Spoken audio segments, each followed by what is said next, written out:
High, আমি রূপম। আজকের এই ভিডিওতে আমরা কথা বলবো ফাইটারের বক্স অফিস কালেকশন নিয়ে। এই ছবিটা যেভাবে শুরু করেছিল আমরা জানি সেই কালেকশনটা খুবই অ্যাভারেজ কালেকশন ছিল, বাট ছবিটা নিজের সেকেন্ড ডেতে একটা বড় সড়ো জাম্প আনে এবং আমাদের মনে হয় হয়তো এই ছবিটা খুব ভালো মতো সাস্টেন করে যাবে। ছবিটা নিজের থার্ড ডেতে শনিবার দিন যে কালেকশনটা আনে সেটাকেও ডিসেন্ট বলা যায়, কিন্তু রবিবারের কালেকশানে খুব বড় সড়ো কোনো গ্রোথ আসে না। তবে যেটা দেখার মতো ছিল সেটা হচ্ছে এই ছবিটার কালেকশন মাল্টিপ্লেক্স চেনে কিন্তু খুব স্টেবল ছিল এবং স্ট্রং ছিল। অপরদিকে মাস বেল্টে এই ছবির কালেকশন খুবই দুর্বল ছিল, সেখানকার অডিয়েন্স এই ছবিটাকে একদমই নিচ্ছিল না। কিন্তু তারপরে আসলো সোমবার দিন, যেদিনকে আসল পরীক্ষা, কিন্তু সেখানে এই ছবিটা 65% ড্রপ দেখলো নিজের ডে ওয়ানের তুলনায়। ছবিটা নিজের ডে 5-এ যে ড্রপটা দেখলো সেটা বিশাল বড় ড্রপ। ছবিটা প্রায় 8 কোটি টাকার বিজনেস করলো ডে 5-এ, এবং উইকডেজ আসতেই ছবিটা কোথাও একটা কি ক্র্যাশ হতে লাগলো।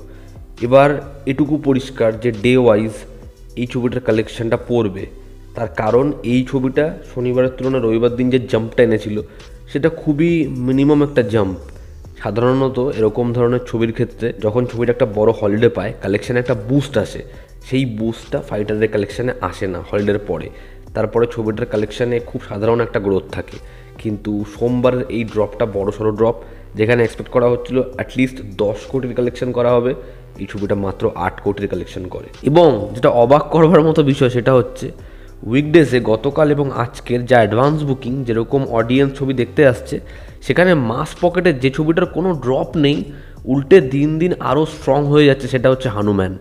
গুন্টুর করমকে সাউথ বেল্টে আমাদের এখানে তো টিকতে দেয়নি, এখানে মানে ছবিটার জায়গা পাওয়ার কথাও নয় গুন্টুর করমের, কিন্তু সাউথ বেল্টে সেখানে হারিয়ে এসেছে। এবং এখানেও হিন্দি বেল্টেও এত স্ট্রং ওয়ার্ড অফ মাউথ এরকমভাবে অডিয়েন্স ছবিটা দেখছে যে ফাইটারের থেকেও লোকে হনুমানকে যতটুকু জায়গায় সেটা রয়েছে সেখানে অনেক বেশি প্রেফার করছে। এই ছবিটার ক্ষেত্রে এই চান্সটা খুব কম যে এই ছবিটা খুব প্রফিটেবল ভেঞ্চার হলো। তবে ফাইটার ডেফিনেটলি একটা ভালো ছবি। তবে এই ছবিটার মধ্যে আমি যেটা রিভিউর দিনে বলছিলাম, মাস মোমেন্টস সেটাকে এই ছবিটা টার্গেট করেনি। তাহলে বোঝা যাচ্ছে আমাদের এখানে অ্যাকশন ফিল্ম যদি খুব স্টাইলিশ হয়, অ্যাকশন ফিল্ম সেটা যদি মাসেসদের কথা না ভেবে বানানো হয়, তাহলে হয়তো মাসেসরা সেই ছবিটা রিজেক্ট করবে। এবং সেটাই হলো ফাইটারের ক্ষেত্রে। ফাইটার কিন্তু মাল্টিপ্লেক্স জোনে দারুণ বিজনেস করেছে এবং সেখানে ছবিটার গ্রোথ, সেখানে ছবিটার স্টেবিলিটি মারাত্মক রকম।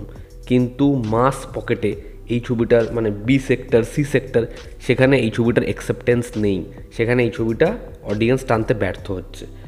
তো দেখার ফাইটারের লাইফ টাইম কালেকশন কেমন কি হয়। তবে এই ছবিটাকে ব্রেক ইভেন পার করতে গেলে অ্যাটলিস্ট 200 কোটির বেশি কালেকশন করতে হবে। দেখার ফাইটার সেটা করতে পারে না, তার আগেই ফাইটারের কালেকশানে ফুল স্টপ লেগে যায়। এবং আজকে আরও একটা আপডেট রয়েছে, সেটা হচ্ছে ক্রিশ 4 নিয়ে। ঋত্বিক রোশন তার একটা লেটেস্ট ইন্টারভিউতে ক্রিশ 4 নিয়ে বলেছেন যে এই ছবিটা তার বাদবাকি ছবির থেকে অন্যরকম একটা ছবি। এই ছবিটার কাজের আগে আমাদের এই ছবিটার বিজনেসের দিক দেখতে হবে, এই ছবিটার সাকসেসের দিক দেখতে হবে, একইভাবে এই ছবির ব্যবসায়িক সাফল্যের সাথে সাথে এই ছবির স্ক্রিপ্টে কতটা ডেপথ আছে, চরিত্রায়নে কতটা ডেপথ আছে সেটাও মাথায় রাখতে হবে। এ খুশি এই ছবির কাজ হচ্ছে, ক্রিশ 4-এর কাজ এগোবে, বাট এখনও অনেকটা পথ বাকি এই ছবিটার কাজ প্রোগ্রেস হতে। তো বোঝাই যাচ্ছে ক্রিশ 4 রিলিজ হতে এখনও অনেকটা সময় লাগবে। এমন নয় যে আগামী 1-2 বছরের মধ্যে ক্রিশ 4 চলে আসবে। এটা আগেও ইনসাইডের একটা খবর ছিল যে ক্রিশ 4 হতে সময় লাগবে, ক্রিশ 4-এর কাজ শুরু হলেও সেটা অনেক সময় ধরে বানানো হবে। তো ঋত্বিকের এই ইন্টারভিউতে পার্টিকুলার এই স্টেটমেন্টটা এটা ক্লিয়ার করে যে হ্যাঁ, এই ছবির কাজ হচ্ছে, তবে সেটাতে সময় লাগবে এবং তারা অনেকটা সময় দিয়েই এই ছবিটা করবে। তো এই ছিল আজকের ভিডিও। ভালো লেগে থাকলে লাইক করো, শেয়ার করো, সাবস্ক্রাইব করো। তোমাদের কি অপিনিয়ন জানিও, জনতা আমাদের পাশে আছে। আবার দেখা হচ্ছে, টেক কেয়ার।